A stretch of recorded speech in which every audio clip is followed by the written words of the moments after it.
Again, I want to thank you for being here. I want Thank to you for thank being you. my host. Yes, I want to thank you for being open and being on camera. And, this is all about you as a person, as an artist, as a creator. So I want to highlight everything about you. And with that being said, we are going into Act One. We're going to talk about the beginning of Kirsty Bows. All right. You often hear about Kirsty Bows, the performer, but who was Kirsty before the spotlight?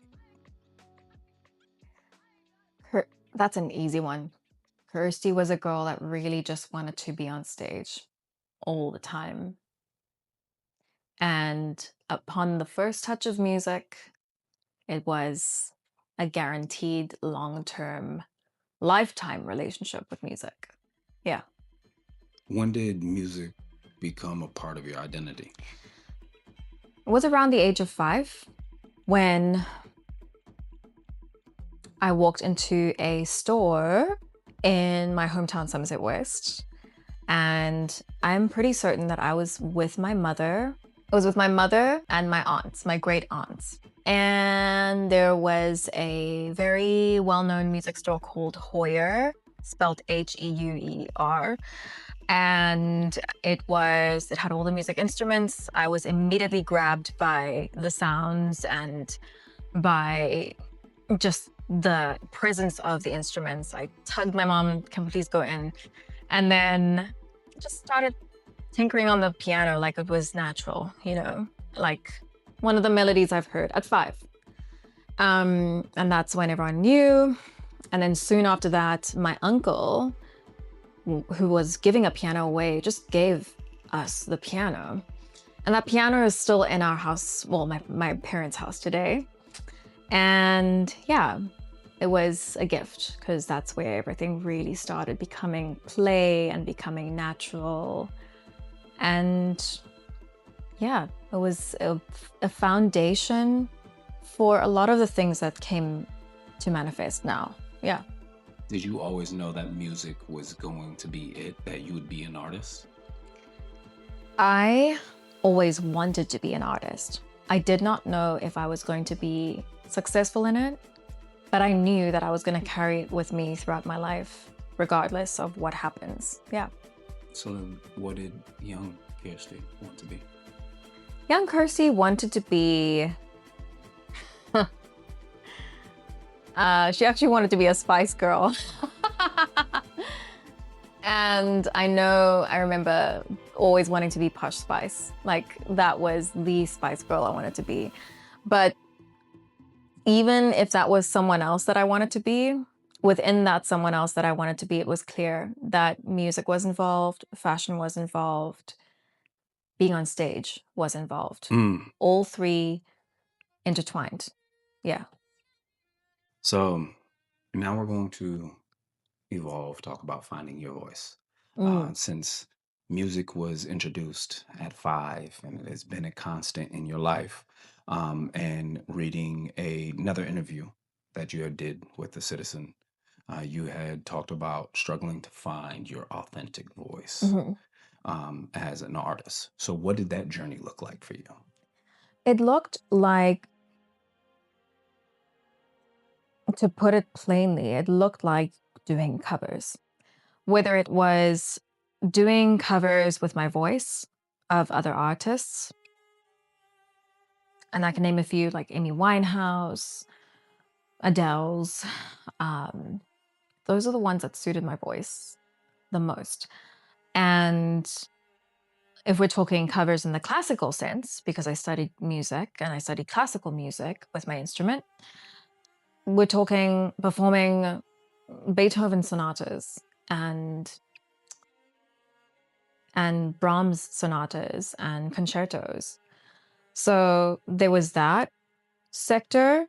And then when I studied my music composition degree, which was in fact the entire degree, we would delve into, artists that evolved beyond just the note to paper, which was using hammers, like sledgehammers and concertos, and all those types of things. I love the idea and concept of being left like that.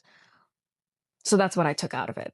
And the things I liked about it, I would take out of it. Mm. Maybe not that exact thing, but the intention behind it. And that is how I would start curating what would become what's currently my voice. Yeah. So you would take what you would call a traditional practice and you would take bits and pieces Yep. to then make your own Yep. uniqueness, Yes. right? What made you stop trying to fit in those traditional boxes? I think I've always been someone that celebrated individual voices. And I don't know what it is. I think it's just always been something with me from the beginning of time, where when someone comes out as their own true self, like, and one of the artists that I can really spotlight on this is Ray. She's so quirky and essentially left from a lot of artists today, but she's come up with the most amazing pieces, obviously collaborative, but what she has been able to curate alone has been magnificent and beyond her. So kudos to Ray. This is a shout out to Ray. Because in many ways I relate to her in the sense that I'm multiverse when it comes to music. I don't just fit one music. I can perform jazz on the vocals. I can perform jazz on the violin. I can perform classical on the violin. I can perform EDM on the violin, vocals as well. So yeah, it's all about what you resonate really hard with and you put a very, very, very set intention on. What feels easy to be intentional with. That is how I curated my own voice. Yeah. When did you realize that your uniqueness set you apart? When it started inspiring people, I started noticing it started inspiring people. I got messages. I noticed people catching on and asking me to play certain tracks and for them. And I started a series back in the day when I started Kirsty Bows, being Kirsty Bows. And it was called Kirsty Bows It because bowing means to play on the violin. And that's when people sent their requests through, and then I just played it for them, almost like a karaoke box in a way. Um, but I enjoyed the interaction with everybody and giving them that sense of like connection. And that part was very special to me. And yeah, that is the uniqueness factor being gratified or affirmed, and also the uniqueness factor being prompted to evolve Mm. into something greater than anyone, could have expected, didn't know they needed. And with the uniqueness, I'd be remiss if I didn't speak about your signature glove.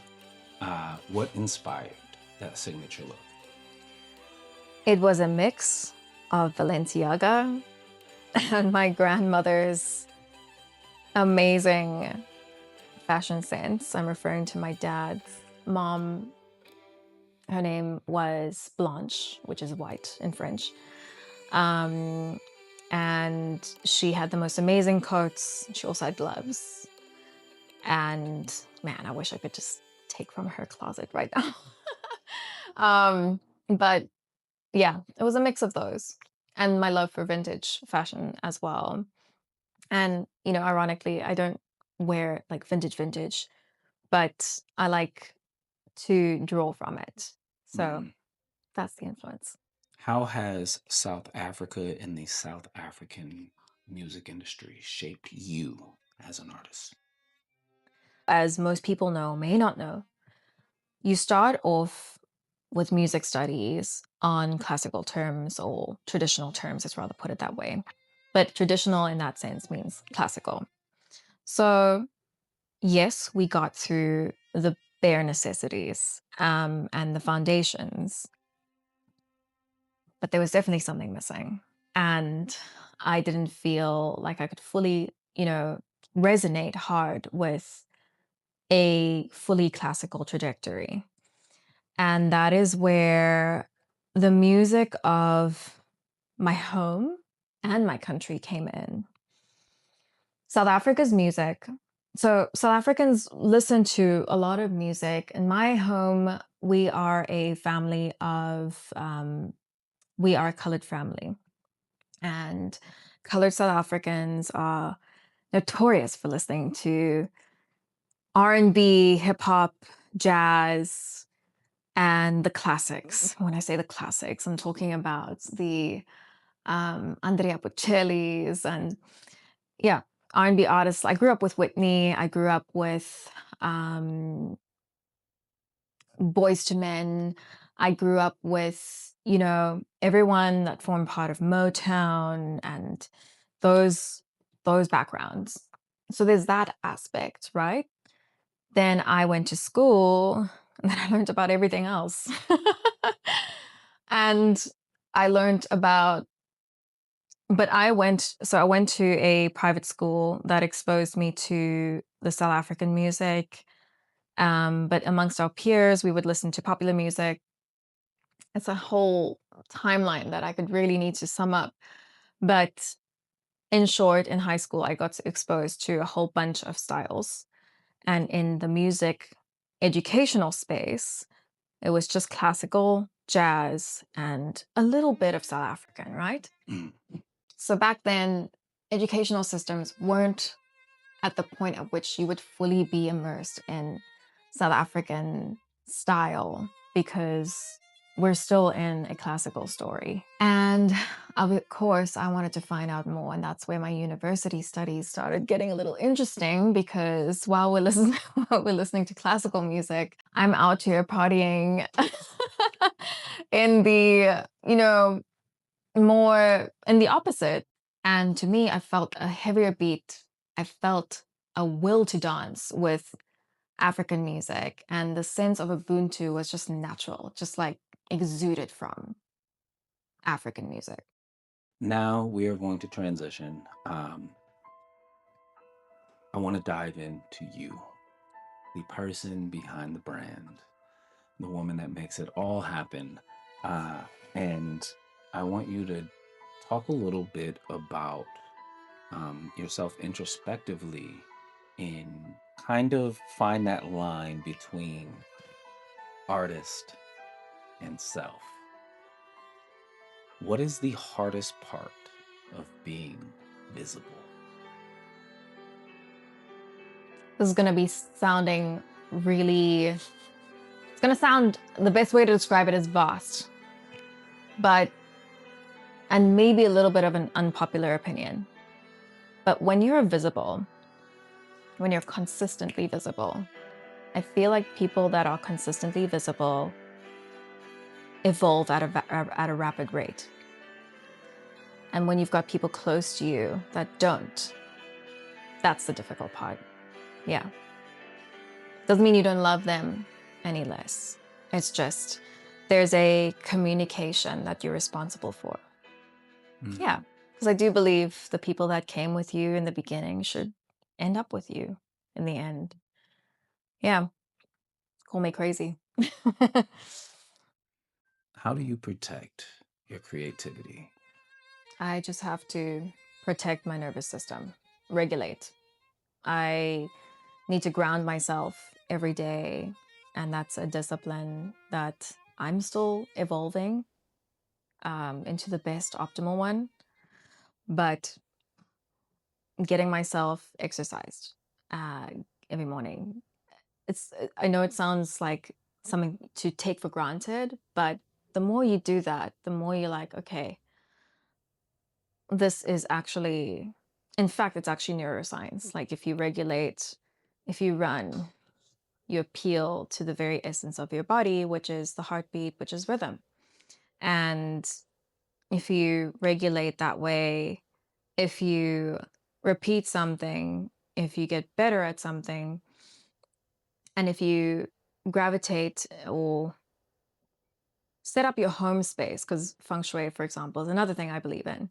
Set up your home space to reflect everything that you wish to achieve in life, it will most likely happen.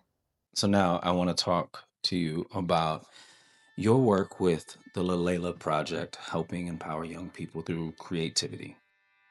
Why is that important to you? Well, first of all, let me start off by saying that my involvement has been for years now, since 2019, merely just being present as a mentor every Women's Day, which is a beautiful celebration of art and meditation. It's one of the first outreach programs that actually incorporated meditation, or the first ones that I encountered that incorporated both meditation and a women's empowerment class, a class dedicated to women's empowerment. And when I say that, I'm not saying women are the only important people. It's just that where society stands with women, we need to spotlight them for a second. And that came at the right time in 2019. And they just did it so well. And learning from younger women about what they go through in the day to day teaches me about myself, teaches me about them, and what needs to be done as a woman that leads other women, as an older woman that's getting older, leading other women and leading by example. Yeah. What legacy do you hope to leave? Question mark. It's twofold. Ubuntu in the space of the music industry in the most impactful way possible, and also opening the doorway for you to get creative with whatever you want. We're almost done with the interview. I want to ask you one last introspective question. If the violin disappeared tomorrow, nobody knew who Kirsty Bows was anymore, what would that mean? I'm still going to be pushing boundaries to show you what's possible. Yeah. So now we're going to finish off with a good one. I want you to think of everything music that you've been introduced to, from Beethoven, Mozart to Whitney, as you said, Boys to Men.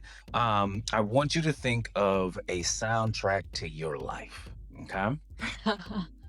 I want you to think of a song that reminds you of your childhood. That's the Way It Is by Celine Dion. Song that reminds you of heartbreak. That was my first love. The Fray, How to Save a Life. Song that reminds you of South Africa. There are so many right now. Mama Tula by Zakes Bantwini. Song that reminds you of success. Bigger by Beyonce. And lastly, a song that describes your life right now. You Get What You Give by the Radicals. Beautiful, beautiful. We done. And if you enjoyed that conversation, make sure you subscribe, hit that bell icon, and comment below. Also follow us on IG at Marcus Allen Thomas Studios and on TikTok at MAT Studios.